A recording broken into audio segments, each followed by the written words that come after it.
गाड़ी जब स्टार्ट ना हो रही हो ना, इस HT लीड को उतारो, ठीक है। इस बॉडी के साथ ऐसे करके ना जी। सेल्फ घुमाओ, जी। आपको यहाँ से ना करंट नज़र आएगा बॉडी के साथ। ठीक है। ठीक है, इसका मतलब है अगर कॉइल जो है वो हमारी काम कर रही है।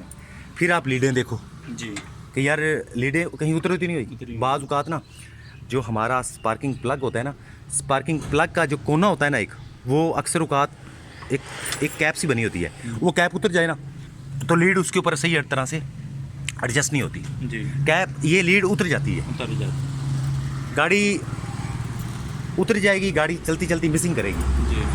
आप बोलोगे यार जब गाड़ी मिसिंग कर रही हो ना, जी। या तो पेट्रोल नहीं जा रहा होता या करंट पूरा नहीं जा रहा होता, गाड़ी मिसिंग जी। स्टार्ट कर देती है। ठीक। तो इन चीज़ों का एहतियात किया करें। जी। और रेडिएटर के कितने पाइप होते हैं? रेडिएटर का ये एक ये हो गया, एक और भी होता है। ये नहीं, मेन पाइप मेन पाइप जिसके ज़रिए पानी इंजन के अंदर जा रहा हो। अच्छा। एक ये वाले पाइप है, जी। दूसरा वो पाइप नीचे नज़र आ रहा है, हाँ वो जी। ऐसे करके ये जा रहा है, अच्छा। ये इंजन के अंदर जा रहा होता है। यहाँ से इंजन से पानी बाहर निकल के ना वापस रेडिएटर में आ जाता है। इस तरह से करके ना उसकी एक सर्कुलेशन हो रही होती है पानी की, ऐसे ऐसे करके, ऐसे ऐसे ठीक। करके। क्लियर हो गया? जी।